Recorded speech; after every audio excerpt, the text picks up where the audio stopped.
Friends, welcome back to our channel. TS ICET మనకి counselling అనేది start అయిపోయింది September 1 నుంచి.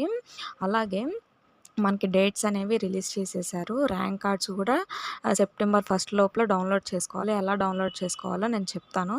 అలాగే కౌన్సిలింగ్ డేట్స్ ఎప్పటి వరకు వెబ్ ఆప్షన్స్, ఎప్పుడు సీట్ అలాట్మెంటో ఈ వీడియోలో చూద్దాం. అలాగే ర్యాంక్ కార్డ్ ఎలా డౌన్లోడ్ చేసుకోవాలో ఈ వీడియోలో చూద్దాం.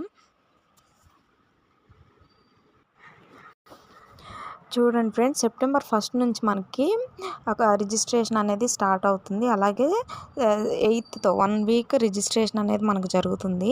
సెప్టెంబర్ 3 నుంచి 9 వరకు మనం రిజిస్ట్రేషన్ చేసుకున్న తర్వాత మన డాక్యుమెంట్స్ అనేవి అప్లోడ్ చేస్తాం కదా, అవి వెరిఫికేషన్ అనేవి 9th వరకు జరుగుతాయి. అలాగే సెప్టెంబర్ 4 నుంచి 11 వరకు వెబ్ ఆప్షన్స్ అనేవి జరుగుతాయి. అలాగే సీట్లు 14th సీట్ అలాట్మెంట్ అని ఉంటుంది. 14 నుంచి 17 వరకు మనం సీట్ అలాట్మెంట్ ఆర్డర్ డౌన్లోడ్ చేసుకొని కాలేజ్లో మనం రిపోర్ట్ అనేది చేయాలి. అలాగే ర్యాంక్ కార్డు ఏ విధంగా డౌన్లోడ్ చేసుకోవాలో నేను ఈ వీడియోలో చూపిస్తాను. మన అఫీషియల్ వెబ్సైట్కి వెళ్ళి ఇక్కడ చూడండి, మన అఫీషియల్ వెబ్సైట్కి వెళ్ళిన తర్వాత టీజీ ఐసెట్ 2024 అని టైప్ చేయగానే మనకి ఇలా వచ్చేస్తుంది పేజ్. ఇక్కడ చూడండి, డౌన్లోడ్ ర్యాంక్ కార్డ్ అని ఉంది కదా, అక్కడ క్లిక్ చేస్తే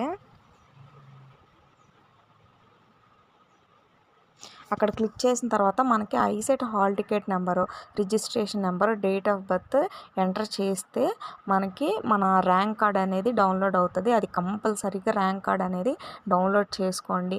మీకు ప్రతిసారి ర్యాంక్ కార్డు, హాల్ టికెట్స్ అన్ని మెమోస్ అడుగుతారు. నేను ఏమేమి డాక్యుమెంట్స్ రిక్వైర్ చేస్తున్నారో నేను ఫుల్ వీడియోలో చేస్తాను. So guys, first rank card అయితే డౌన్లోడ్ చేసి పెట్టుకోండి. మళ్ళీ సెప్టెంబర్ తర్వాత మళ్ళీ మీకు ర్యాంక్ కార్డ్ అనేది డౌన్లోడ్ అవ్వదు. సో గైస్, అర్థమైంది అనుకుంటున్నాను. ఏమైనా డౌట్స్ ఉంటే కమెంట్ చేయండి, తప్పకుండా మీకోసం వీడియో అనేది చేస్తాను. Thank you guys for watching this video.